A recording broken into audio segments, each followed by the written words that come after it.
Hey, it's me, Mr. Sid. How are you guys? It's been a long time. Time for another book. And this one's one of my personal favorites, and some of you from the classroom might remember me talking about it. It's called Enemy Pie. It delivers a really great message about developing friendships and how to deal with those who you think you don't like.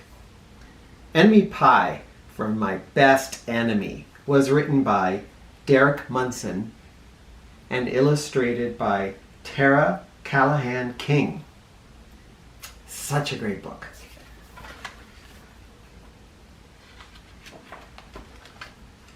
It should have been a perfect summer. My dad helped me build a treehouse in our backyard. My sister was at camp for 3 whole weeks, and I was on the best baseball team in town. It should have been a perfect summer, but it wasn't. It was all good until Jeremy Ross moved into the neighborhood, right next door to my best friend Stanley. I did not like Jeremy Ross. He laughed at me when he struck me out in a baseball game. He had a party on his trampoline, and I wasn't even invited, but my best friend Stanley was. Jeremy Ross was the one and only person on my enemy list. I never even had an enemy list until he moved into the neighborhood, but as soon as he came along, I needed one. I hung it up in my tree house where Jeremy Ross was not allowed to go.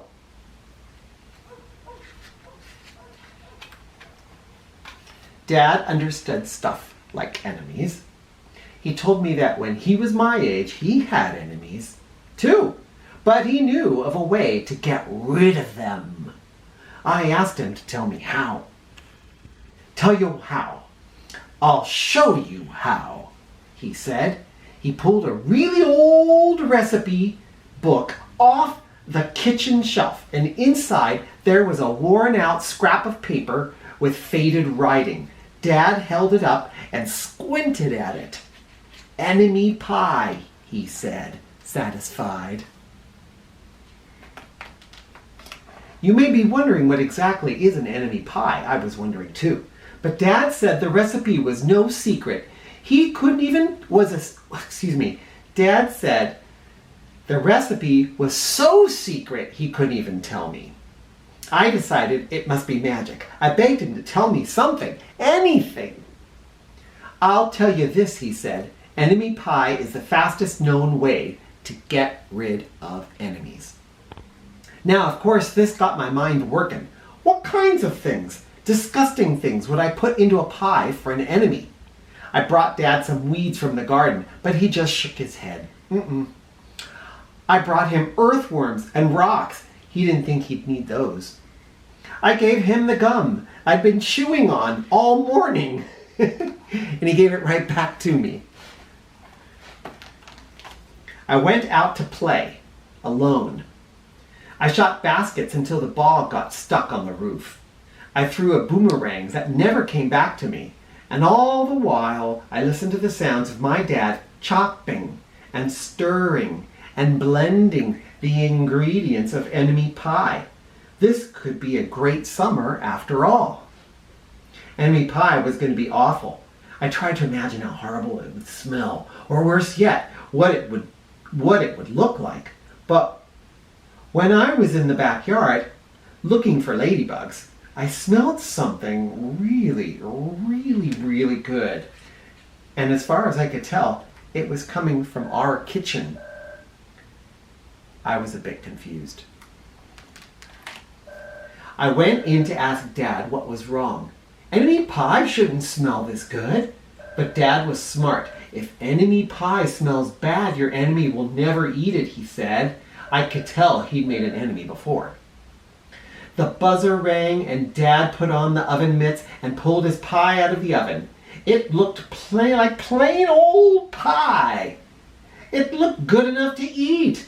I was catching on.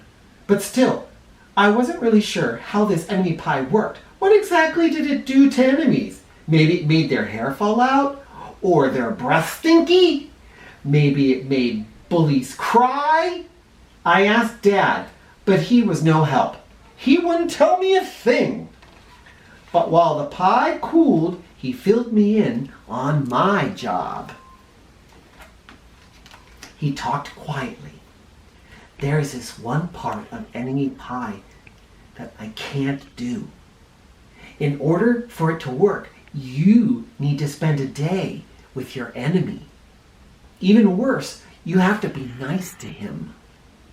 It's not easy, but that's the only way that enemy pie can work. Are you sure you want to go through with this? Of course I was.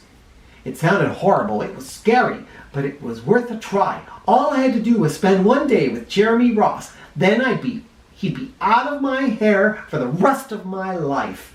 I rode my bike to his house and knocked on the door.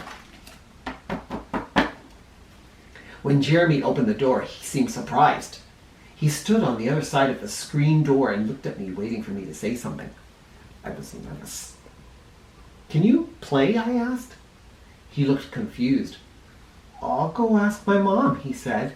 He came back with his shoes in his hand. His mom walked around the corner to say hello. You boys stay out of trouble, she said, smiling. We rode bikes for a while and played on the trampoline.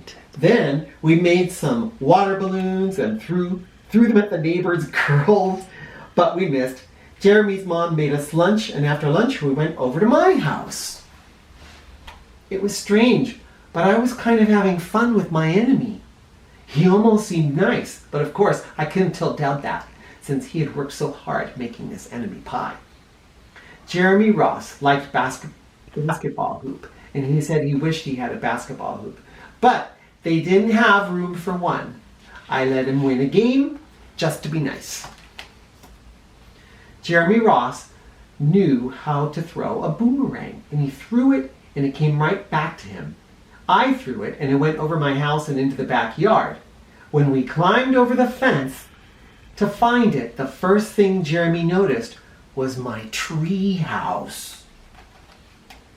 My tree house was my tree house, and I was the boss. If my sister wanted in, I didn't have to let her in. And if my dad wanted in, I didn't have to let him in. And if Jeremy wanted in, can we go in it?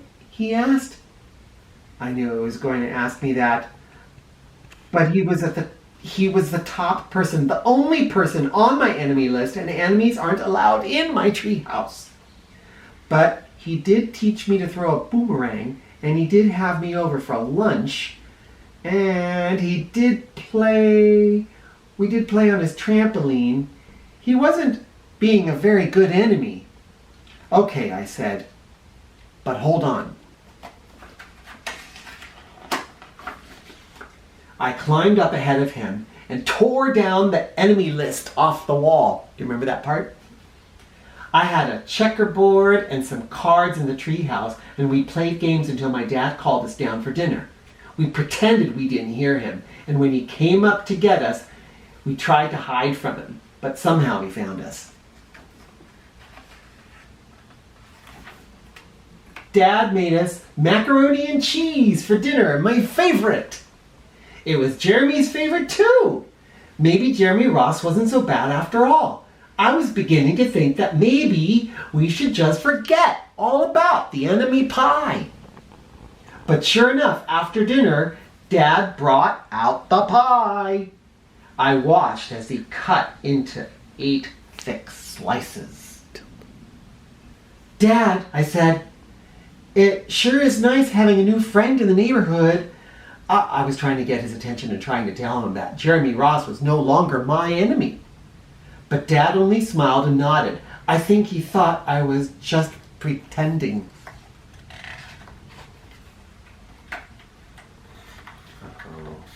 There you go. Dad dished up 3 plates side by side with big pieces of pie and giant scoops of ice cream. He passed one to me and one to Jeremy. Wow, Jeremy said, looking at the pie. My dad never makes pies like this. It was at this point that I panicked, and I didn't want Jeremy to eat enemy pie. He was my best friend. I couldn't let him eat it. Jeremy, don't eat it! It's bad pie! I think it's poisonous or something! Jeremy's fork stopped before reaching his mouth. He crumpled his eyebrows and looked at me funny. I felt relieved. I had saved his life. I was a hero. If it's so bad, Jeremy asked, then why has your dad already eaten half of it? I turned to look at my dad. Sure enough, he was eating enemy pie. Good stuff, he mumbled through a mouthful, and that was all he said. I sat there watching them eating enemy pie for a few seconds. Dad was laughing. Jeremy was happily eating, and neither of them was losing any hair. It seemed safe enough, so I took a tiny taste. Enemy pie was delicious. After dessert, Jeremy rode his bike home, but not before inviting me over to play on his trampoline in the morning. He said he'd teach me how to flip. As for enemy pie, I still don't know how to make it. I still wonder if enemies really do hate it, or if their hair falls out, or their breath turns bad. But I don't know if I'll ever get an answer because I just lost my best enemy.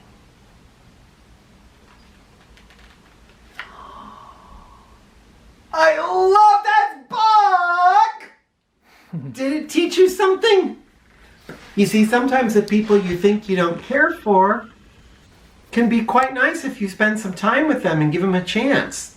And you treat them nice, they treat you nice. You see, Dad didn't put anything bad in that pie after all. He gave him the one ingredient he needed before he even started baking, and that was a word of advice on how to spend time with people. So, you come back for more. I'm happy to have had you. Bye, everybody.